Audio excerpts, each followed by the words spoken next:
Los arrecifes y los ciclones del mar Caribe eran antaño el terror de los galeones españoles. Innumerables barcos cargados de oro se hundieron allí.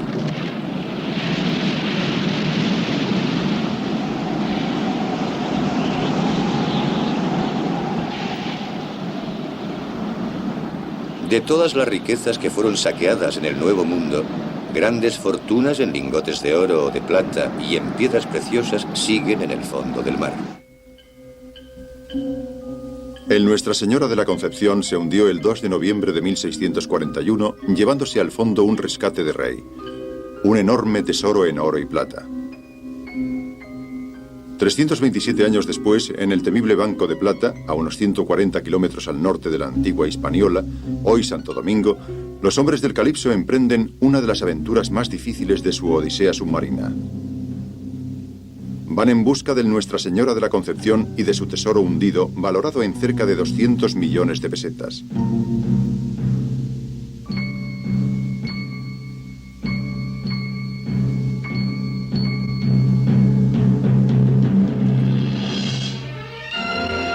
El mundo submarino.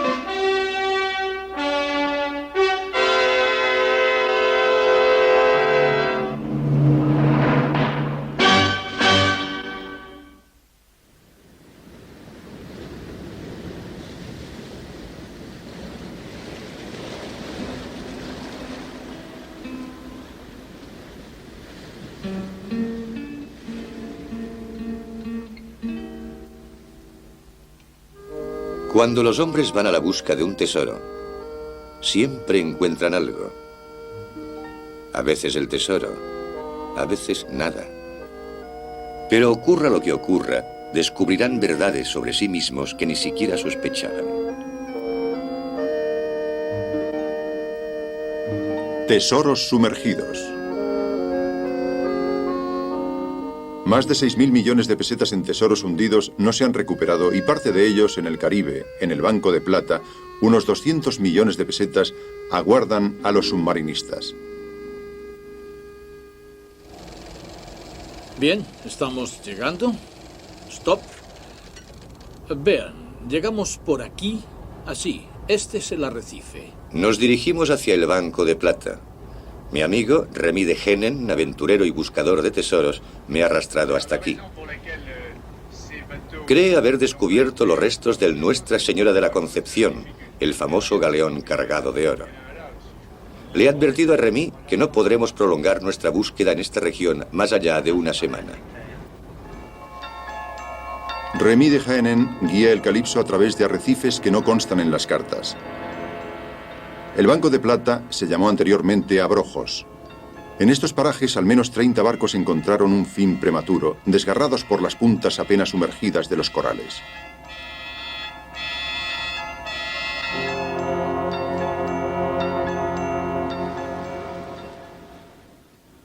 Fíjate, aquí puede estar la diferencia. El capitán Cuellar marca cuidadosamente con Siró la maniobra de aproximación final. El lugar en el que Remy ha previsto echar el ancla es más bien traicionero. Se echa al agua una pequeña lancha de aluminio con el fin de balizar el paso, que es muy angosto. Las boyas permitirán al timonel maniobrar hasta un lugar seguro para anclar. Con un poco de suerte fondearemos a pocos metros de los restos del tesoro.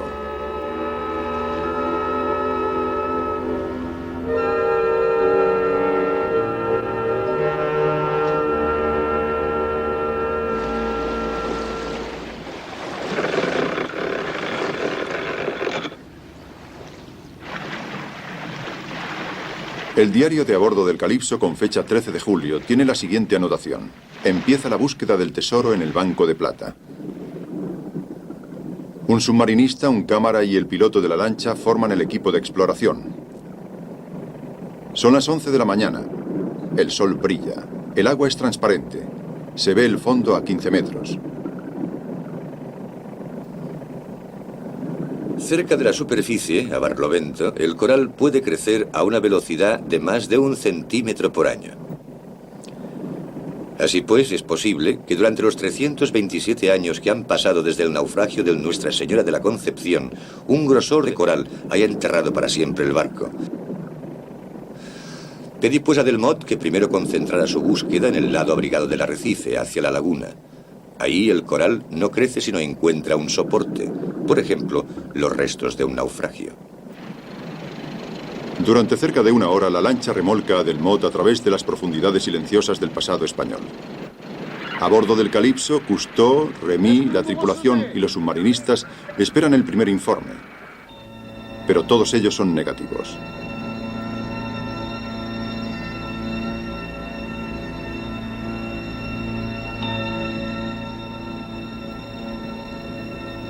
Aunque de pronto se produce lo increíble.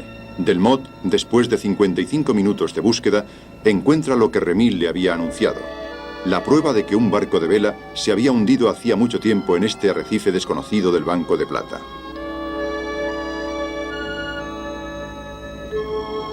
Se trata de un cañón semejante a los que usaban los galeones de la flota que transportaba el oro.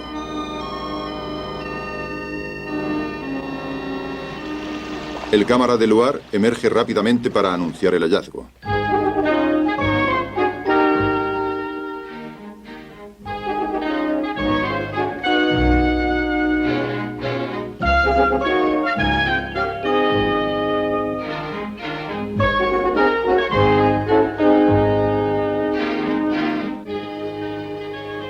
Cousteau decide examinar personalmente el cañón encontrado tan rápidamente y de una forma tan inesperada por Delmotte.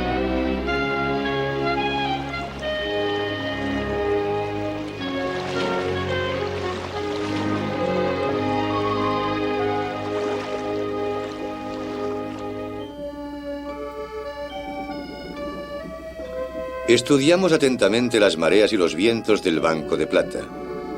Una vez en el agua, Remy y yo mismo presentimos casi de inmediato la dirección en la que se desplazó el barco desmantelado cuando chocó con el arrecife.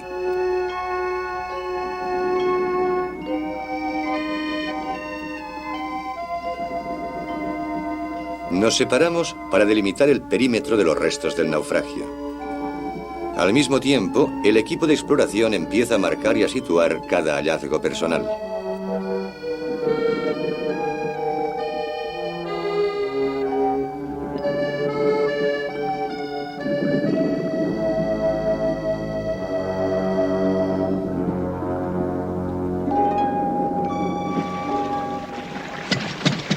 En la lancha, el equipo pone en marcha una bomba contra incendios unida a una manguera a presión. Los submarinistas empiezan inmediatamente a despejar la arena y el lodo. Con mucha lógica, Cousteau espera descubrir pedazos del armazón del barco que le ayudarán a identificar con precisión los restos.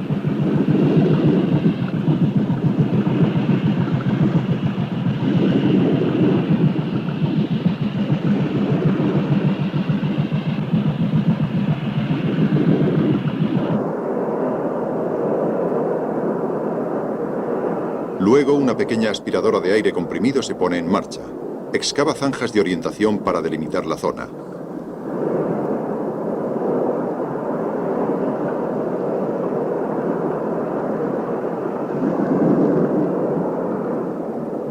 Los submarinistas esperan encontrar indicios que permitirán a Cousteau resolver el primer enigma, determinar el emplazamiento del galeón hundido.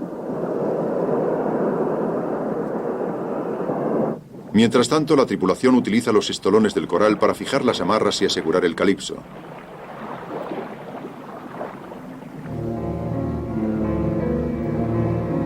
Remy, impaciente por encontrar la prueba de que los restos son los de un galeón cargado de oro, continúa su búsqueda por debajo de las colonias del arrecife.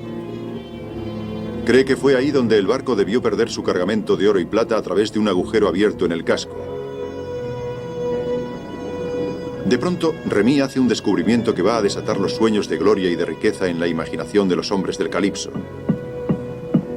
Son los calderos procedentes del barco y gracias a los cuales los marineros del Nuestra Señora de la Concepción intentaron salvar su vida.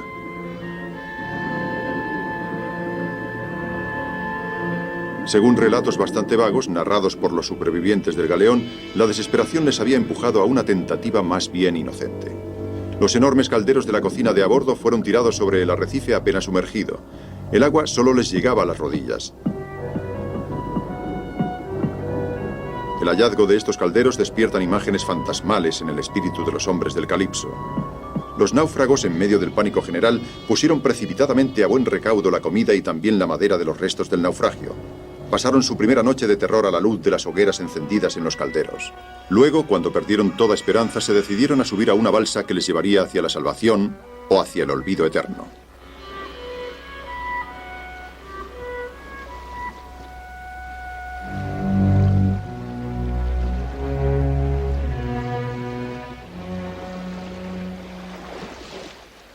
El hallazgo de los calderos por Remy nos ha emocionado y continuamos las pesquisas alrededor de los restos hasta el crepúsculo. Ahora sé que no puedo decepcionar a Remy ni a los submarinistas y la tripulación del Calipso.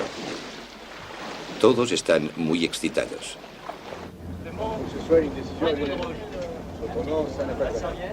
Pero ante todo, Cousteau, que conoce los efectos de la fiebre del oro, incluso en los caracteres más templados, pone en guardia a los hombres del Calipso. Excavar el sitio del naufragio representa un trabajo encarnizado y arduo. Por lo demás, no es seguro que estos restos sean del galeón cargado de oro.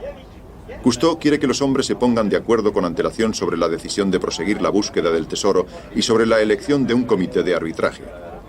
La aventura se pone a votación. Cada hombre, según su temperamento, espera el resultado del escrutinio. ¿Qué te toca?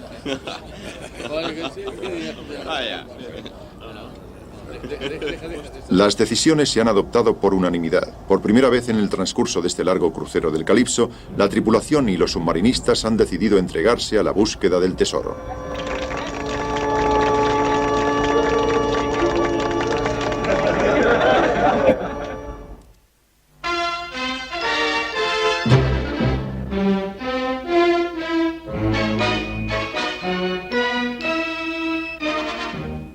...24 de julio... San Juan, Puerto Rico. No hay tiempo que perder. Se acerca la estación de los ciclones en el Caribe. Los hombres han trabajado día y noche para construir el material de recuperación que necesitaremos. Mi amigo de siempre, Frédéric Dumas, un arqueólogo submarino de fama mundial, ha llegado precipitadamente a unirse a nosotros.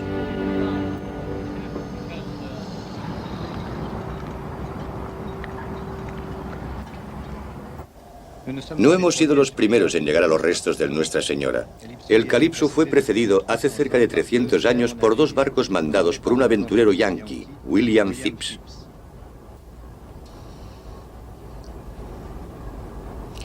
En 1684, durante una escala de abastecimiento en el mar Caribe, encontró a uno de los supervivientes del Nuestra Señora.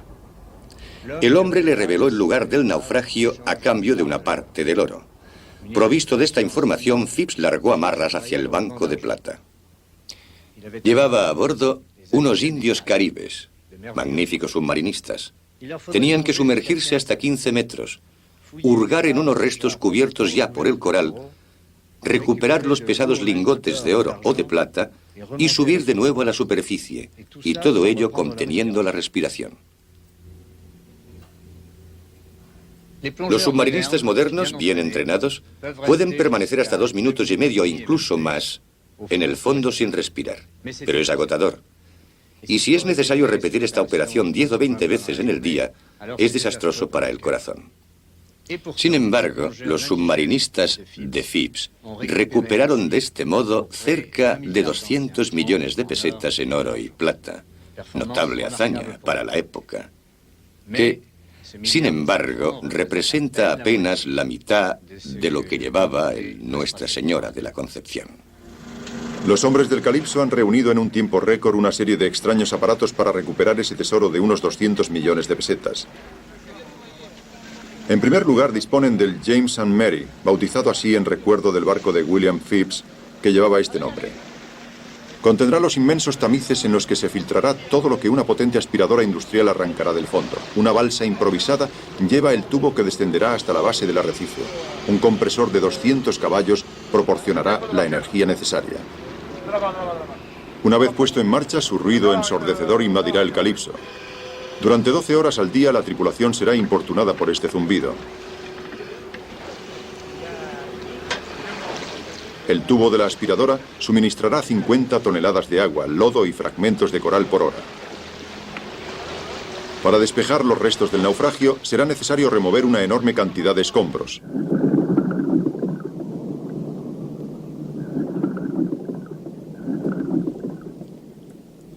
La aspiradora gigante, desde que entra en funcionamiento, goza del mayor respeto por parte de la tripulación del Calypso. Es tan potente que podría arrancar un brazo o literalmente aspirar la sangre de un hombre a través de la piel.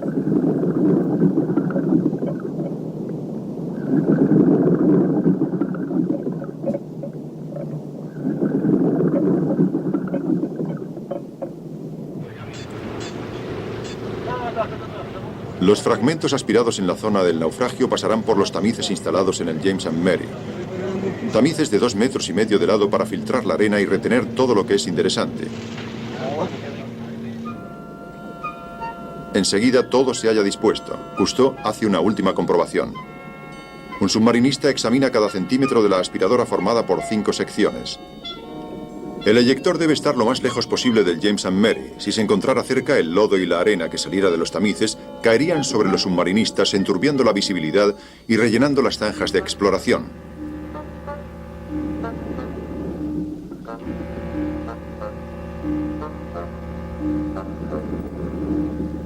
A 15 metros de profundidad y con una longitud de 20 metros, el tubo descansa en el suelo hasta la primera excavación.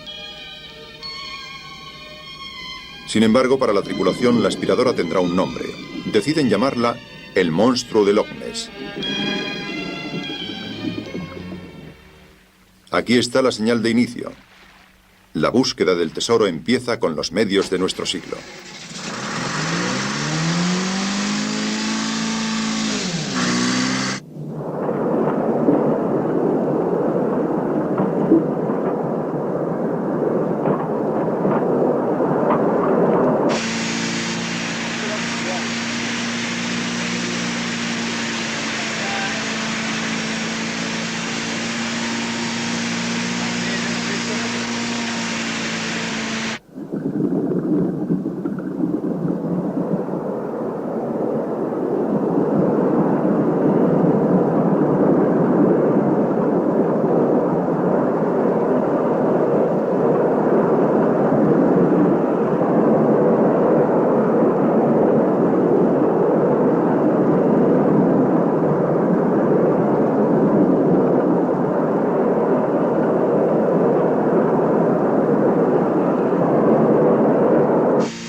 Mira, tengo la impresión que la aspiradora, tal como se ha creado, es decir, en el extremo de ese tubo flexible, aún es muy eficaz.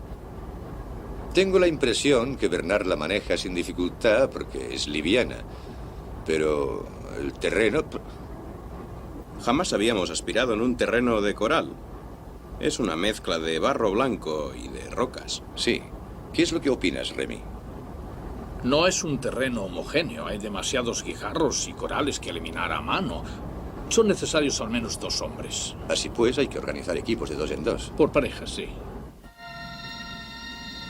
Siguiendo el consejo de Remy, se añade en los equipos que se relevan en la aspiradora incluso un tercer hombre encargado de controlar la potencia del monstruo.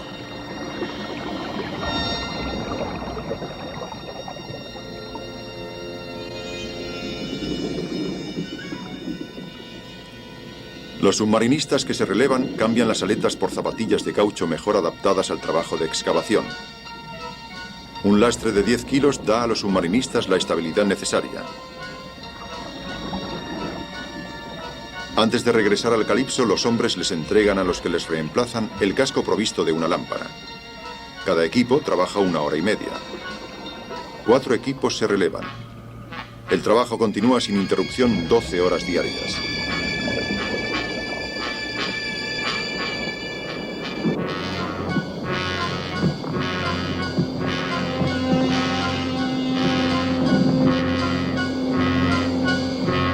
Los fragmentos grandes causan problemas. No pasan por la aspiradora. Así pues, se colocan en una red metálica. Cuando la red está llena, los submarinistas insuflan aire comprimido en un flotador que la sube a la superficie.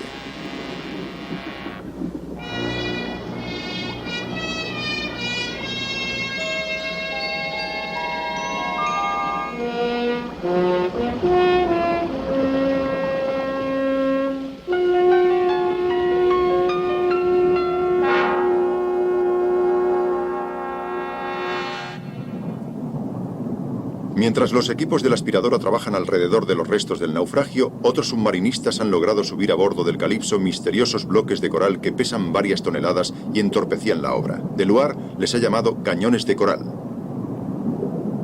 Ha descubierto que estas formaciones, semejantes a setas, parecen contener masas metálicas, seguramente cañones. Cuando esos bloques están en el puente, un equipo de forzados voluntarios rompe el coral para descubrir qué oculta.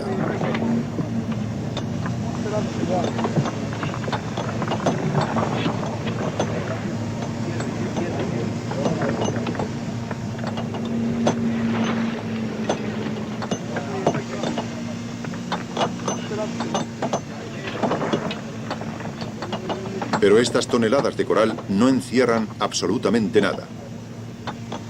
Sin embargo, cada pedazo, pequeño o grande, subido a bordo, es roto. El trozo más pequeño podría contener una fortuna en monedas o en piedras preciosas.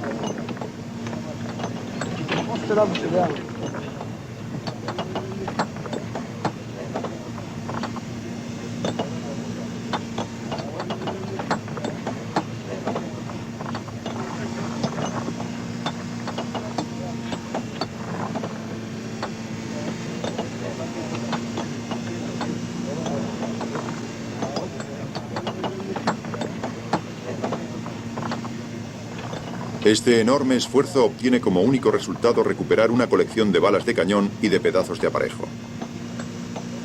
Los hombres del Calypso no son fáciles de desalentar.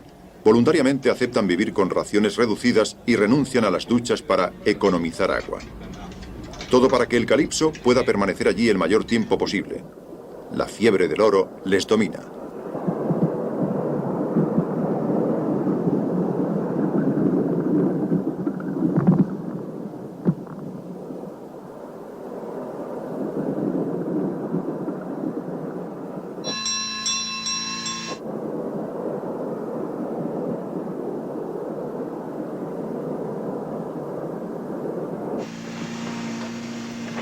Lo más importante en la búsqueda de tesoros sumergidos es examinar atentamente tanto los fragmentos más pequeños como los más grandes que proceden de la obra, buscando indicios que permitan identificar el año, la nacionalidad y quizá el nombre del barco. Este trabajo peligroso y agotador continuará hasta que se sepa si este naufragio corresponde al de Nuestra Señora de la Concepción. Empieza pues la investigación de los indicios con toda la pasión que pueden poner en ello los buscadores de tesoros.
No sé, pero si encontráramos algo...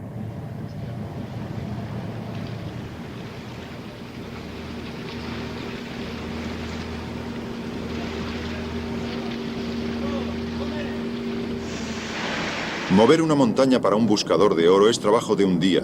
Levantar una montaña bajo el mar es también trabajo de un día para los buscadores del Calipso.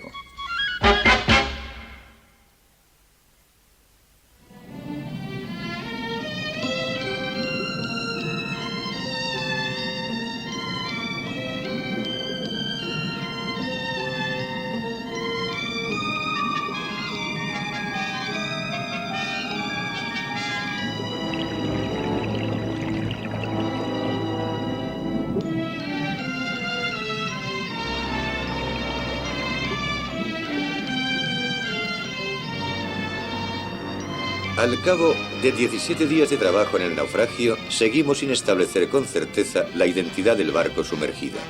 Pero hemos prestado servicios imprevistos a los habitantes del arrecife. Los peces cirujano azules se mueven entre las algas fijadas en el coral muerto.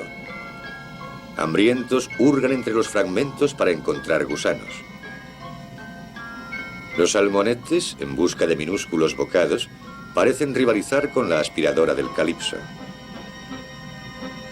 Los submarinistas continúan cavando, estimulados por la curiosidad de estos amigos de brillantes colores.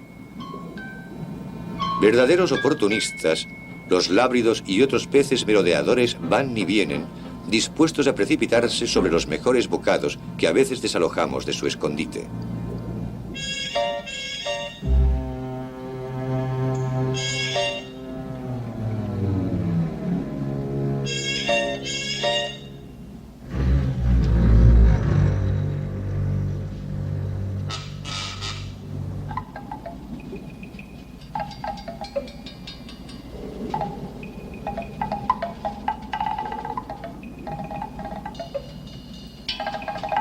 Pero no somos muy bien recibidos por las valientes y agresivas castañuelas. Están resueltas a defender su territorio contra todos los invasores, sea cual sea su tamaño, como los escaros, incluso los submarinistas.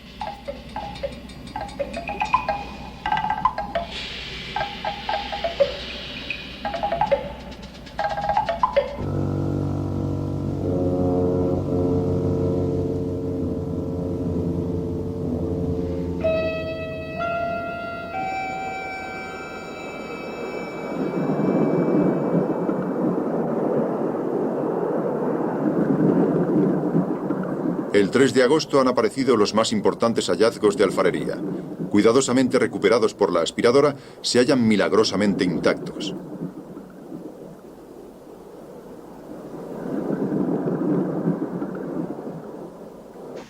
Algunos han conservado su tapón e incluso su contenido de un aspecto, es evidente, poco atractivo.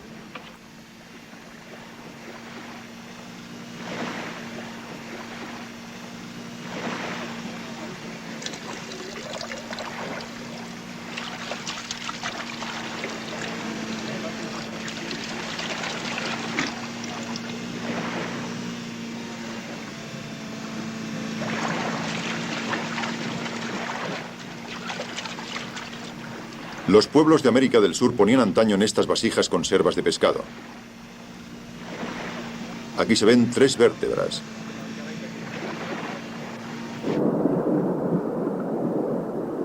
Con el fin de evitar accidentes, los submarinistas se han puesto guantes rojos muy visibles para el que maneja la aspiradora. Los excavadores descubren una jeringa como las que había en la farmacia de a bordo de los barcos mejor equipados, especialmente en los galeones que transportaban oro. El metal está incrustado de coral y para sacar la última capa, Robino utiliza una mezcla fumante de ácido clorhídrico y ácido nítrico. Te vas a ahogar, pero lo vas a conseguir, ¿verdad?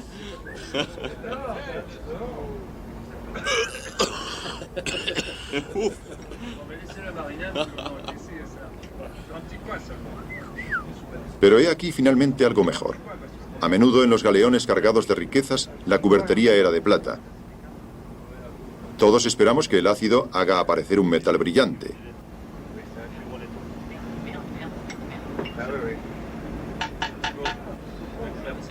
Pero solo es un plato de estaño.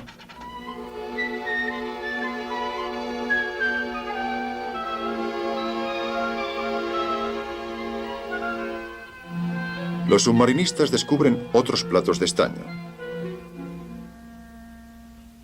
Luego, de repente, en el extraño decorado de este navío muerto, aparecen fragmentos de hueso. Durante un instante, los submarinistas evocan los fantasmas de los marineros que han perecido con su barco, aunque de pronto se dan cuenta de que estos huesos eran para la sopa de la tripulación. Huesos de guisado.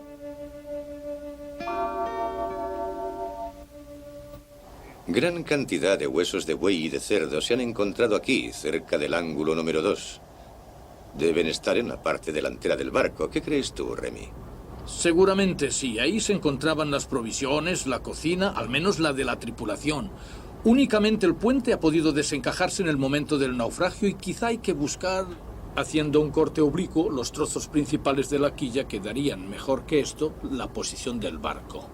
Es decir, que no han encontrado aún el casco. No, no del todo. ¿Dimas? Para encontrar la quilla, primero hay que encontrar el casco. No es seguro que estemos en la vertical de la quilla. Podemos estar en los fragmentos. Estamos en los fragmentos del barco, sin duda. De todos modos, no estamos lejos. Seguramente. Este tipo de investigación se asemeja al trabajo de un detective. Cada hallazgo aporta un indicio más para aclarar el enigma. Poco a poco, los excavadores desentierran pilas de boles y de tazas frágiles que están, sin embargo, absolutamente intactas. Estas piezas de vajilla están encajadas unas en otras como si hubieran estado embaladas en cajas. Basándose en esta comprobación, Dumas expone una hipótesis. Las cajas estarían colocadas en el puente y cuando el barco se inclinó al zozobrar, se habrían deslizado al mar y se habrían quedado allí intactas. Objetos tan frágiles como estos se habrían roto cuando las cuadernas del barco se resquebrajaron.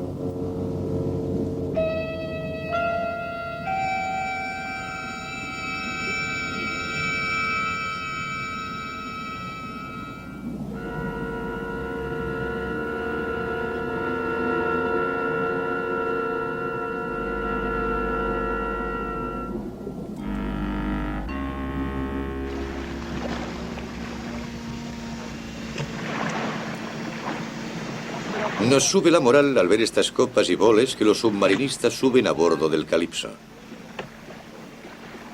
A primera vista, estas delicadas piezas son verdadera porcelana de China. Recordamos que en la época de los transportes de oro, otros galeones traían de las Filipinas cargamentos de porcelana china que pasaban a bordo de los galeones de España. Y ya tenemos la porcelana. Está claro que no tardaremos en encontrar el oro.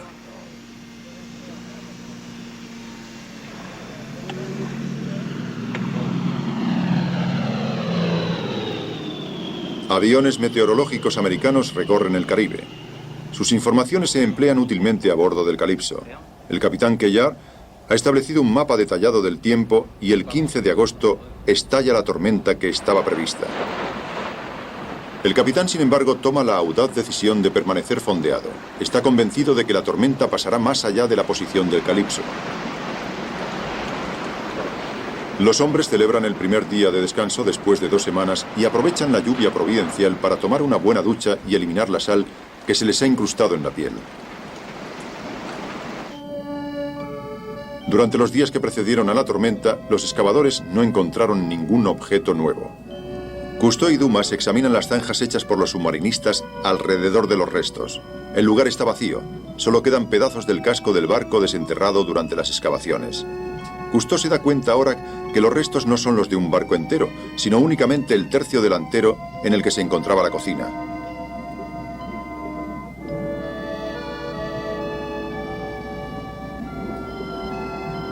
Indica a Dumas que el barco seguramente se partió en 2 cuando chocó con el arrecife. Aquí se encuentra la parte delantera del galeón, junto al lugar donde encontramos los primeros cañones. El barco se partió en 2. La parte trasera probablemente derivó con la tormenta para hundirse definitivamente allá, donde descubrimos los otros cañones. Un equipo de excavadores provistos de una aspiradora empiezan a buscar inmediatamente en el otro lugar. Aquí, piensa Cousteau, el segundo trozo del naufragio debe estar enterrado en el barro. En el momento en que los submarinistas empiezan a trabajar en el segundo lugar, adivino que experimentan nuevos sentimientos. Ya no son sueños de gloria y de riqueza. Es más bien un humor amargo y una especie de encarnizamiento profesional lo que les empuja a arrancar del mar el secreto del naufragio, su identidad.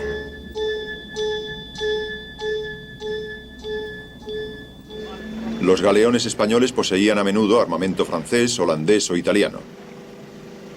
Sin embargo, Cousteau decide sacar del agua uno de los cañones del naufragio. Es posible que la marca de un arsenal proporcione un indicio sobre la identidad del barco. Desgraciadamente, el cañón no descubre gran cosa. Una inscripción que solo es un número de orden, H2250A, pero ninguna fecha. Incluso si hubiera habido una fecha, el cañón no habría proporcionado una prueba concluyente, pues los cañones fundidos en el siglo XVI aún eran utilizados en 1820. El examen de la pieza demostró al menos que cuando el barco se destrozó, sus cañones estaban cargados y dispuestos para el combate, una costumbre habitual en la mayoría de los navíos de la época en la que los piratas y los corsarios atacaban los ricos cargamentos. Este cañón, de 1 tonelada de peso, era capaz de lanzar balas de acero de más de 8 kilos. 1 tonelada.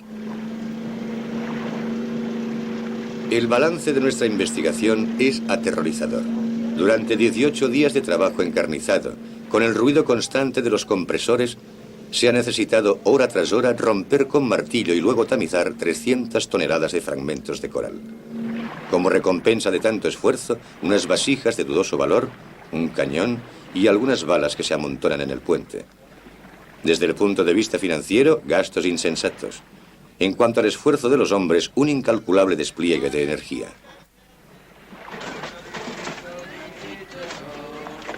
À Clichy, il y a un petit guinche pépère. C'est la locomotive à t'aider à l'été son petit enfant. ¿Y esto? Vaya, pues sí. No sé. Sí. No sé qué puede ser. Parece parte de una pieza. En total, nada. Déjame ver esto. ¿Has encontrado algo? Como no sea por milagro. Examinemos esto. Sin embargo, hemos tenido poca suerte para ver recompensados nuestros esfuerzos.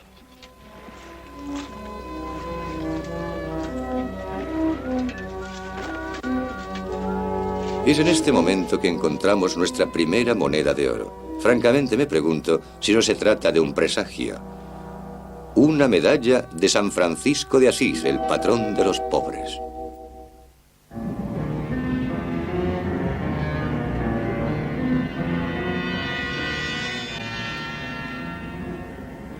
Los tiburones que rondaban alrededor del barco muerto antes de empezar la búsqueda del tesoro están a punto de volver. Quizá regresarán porque han adivinado que ha sonado la hora de que el Calipso abandone el Banco de Plata. Pero los veteranos de las expediciones en el Mar Rojo los conocen bien, están familiarizados con ellos y estos, los boquidulces, son prácticamente inofensivos.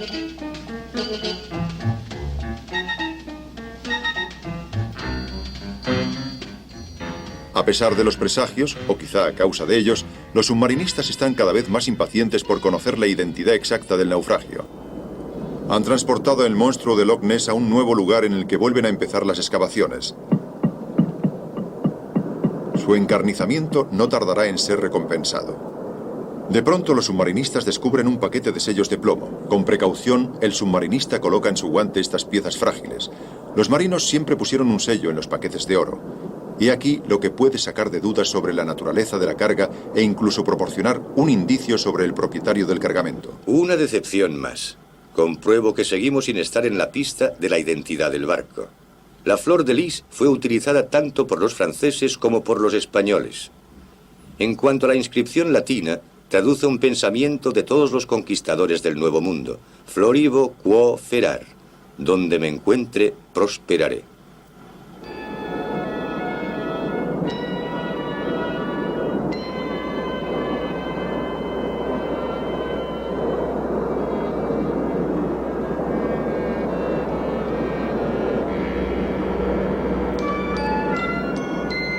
Mientras tanto, en la capa más profunda, los excavadores han encontrado el indicio que pondrá, sin que lo sospechen, fin a la búsqueda del tesoro.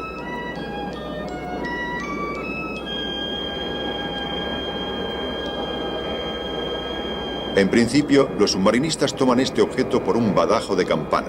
En realidad es un peso de cobre que se utilizaba en las balanzas del barco. En la época en la que estos pesos estaban en uso, las cámaras de comercio de las grandes naciones marítimas controlaban cada 5 años los barcos, los pesos de las balanzas, e inscribían en ellos la fecha de inspección.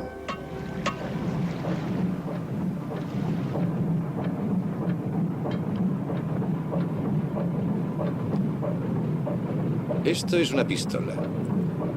Una vieja pistola.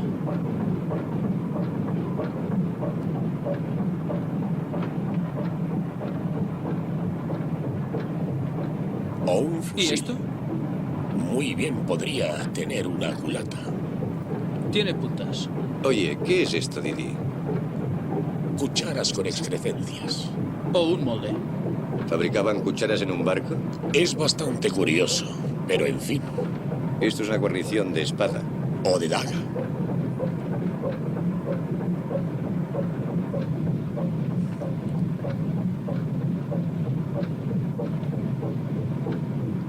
...1756, eso leo.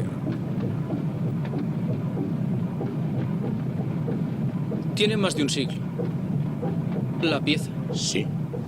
Ayer encontramos un peso de balanza con la fecha de 1756, que señala que el barco en el que hemos trabajado es posterior al menos en un siglo al galeón que buscábamos. ¿Qué nacionalidad? Pues lo sabremos cuando se termine la investigación, porque, ¿sabes? Al menos tenemos estos sellos, esta divisa. Un especialista nos dirá lo que es. Sí, sí nos lo dirá. También hemos encontrado un jarrón con una inscripción J. Win, que he copiado aquí. Parece holandés. Sí, se diría holandés. Sí, ¿por qué no? Y ahora el cargamento. Tenemos a bordo miles de botellas. Sí, rotas. Esta escapó de milagro. Debían contener ron. Se parecen mucho a las botellas de ron, sí. Tenemos centenares de vasos, boles, platos. Todo un surtido, sí. Sin embargo, aún tienen huellas de una curiosa decoración. El estilo de estas vasijas tiene al menos inspiración. Es de inspiración europea, pero seguramente fabricada en el Nuevo Mundo. Platos de un arte abstracto, Bastante raros. fabricados en el Nuevo Mundo, pues tienen también Y ingenuidad. licencia. Es posible. Entonces este barco iba probablemente de América a Europa, o de América a otros países de De América. América, sí.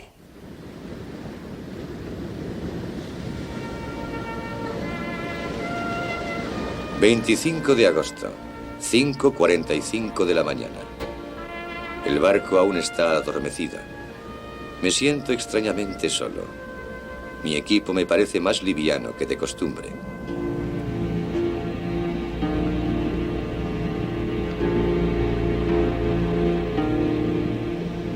Me dejo hundir lentamente. Puedo abarcar la obra con una sola mirada. Sé que pronto abandonaremos nuestra búsqueda del tesoro.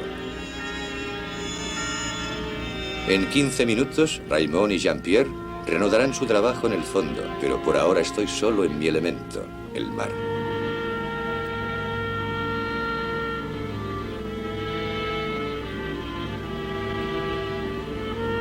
Hoy, los objetos toman otra dimensión. El tiempo se ha detenido. Estos pedazos de madera, estas anclas, estos cañones, es el barco fantasma. El tubo del compresor es una serpiente de mar dormida.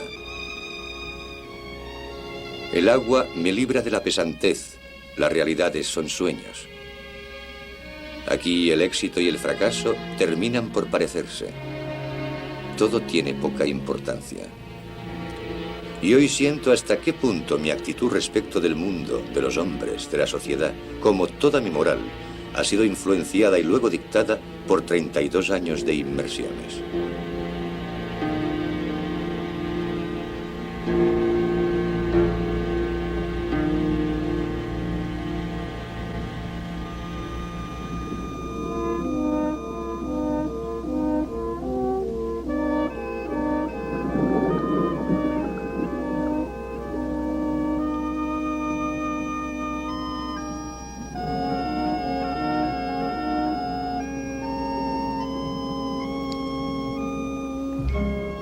Pues bien, yo habría comprado tierras, muchas tierras, colinas, árboles, un arroyo. Quizá una casa antigua. Jamás lo había pensado en serio. Jamás creí que de verdad podríamos encontrar un tesoro. Eso me parecía... Sí, yo esperaba. Esperaba que no habríamos venido aquí para nada. Realmente no creía mucho en ello. Soy como Santo Tomás. Si no me lo enseñan, no me lo creo. Sí, yo siempre ando con locos. Lo habría empleado bien, pero si no se tiene, paciencia.